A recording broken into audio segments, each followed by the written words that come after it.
I'm now going to take you through some more information in regards to design and technology and how you can be successful in your GCSE NEA.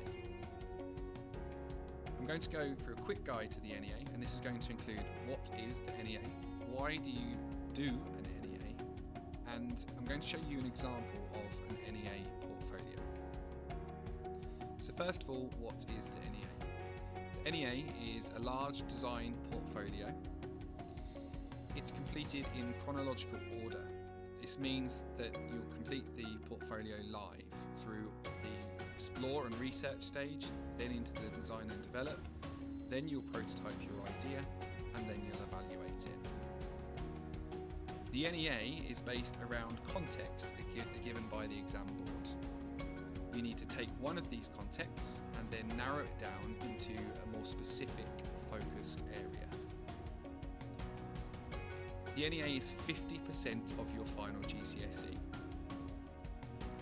The NEA is approximately 40 hours worth of work and it's worth 100 marks. The other 50% is an exam. And this will test you on your core understanding of the design technology principles and also the in-depth learning that you will have completed in your specialist areas. So why do the NEA? First of all, it develops your knowledge and understanding of the design technology and the design process. This will be helpful in your exams. Secondly, it develops your creative thinking skills. And it also develops your problem solving. You will have developed these skills already throughout Key Stage 3, and you'll go on to further improve them in Key Stage 4. So on the screen here you can see an example of an NEA portfolio. Each one of these pages is A3 and you can see how well condensed these pages are, and this fits into 24 pages of A3. At the start of the portfolio you can see that the student has taken the context and explored them further through mind mapping and through primary and secondary research. The student has then selected a context and gone on to do further research to become an expert in this area. This also includes looking at existing products and identifying and becoming familiar with an end user and all of the stakeholders that they will need to consider to design a successful product. Following their research, they will then go on to come up with and generate ideas. Throughout the idea stages, it's important that students take risks, that their ideas are creative, and that they produce a wide variety of ideas. You'll also be able to see the amount of annotation and explanation throughout the design process. It's really important that you ensure that you're annotating all the way through to explain your design decisions and to give justification.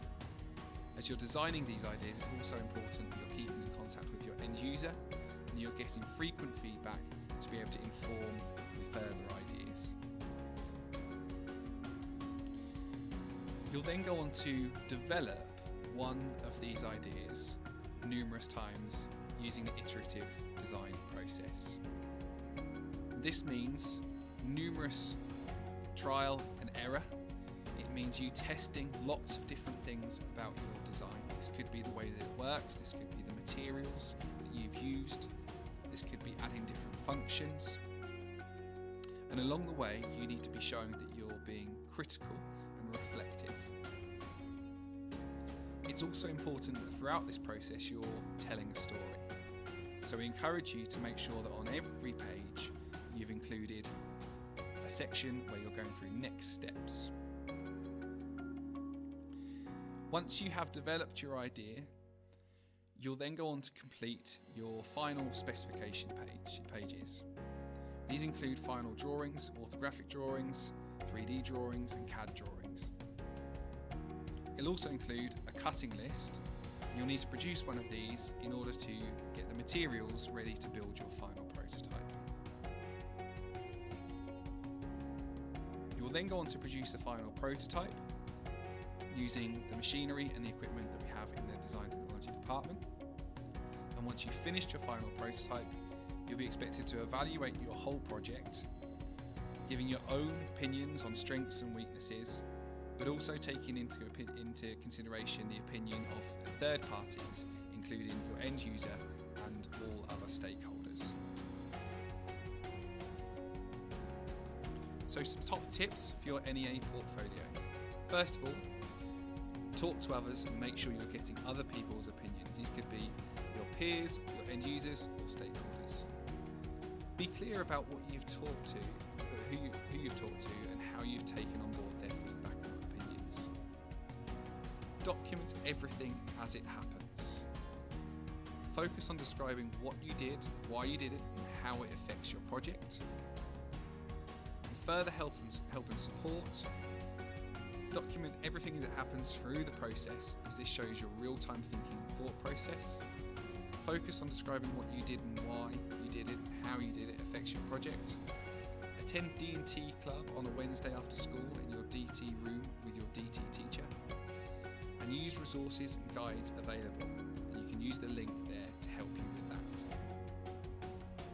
Make sure that you contact your teacher via It's Learning or email if you have any queries.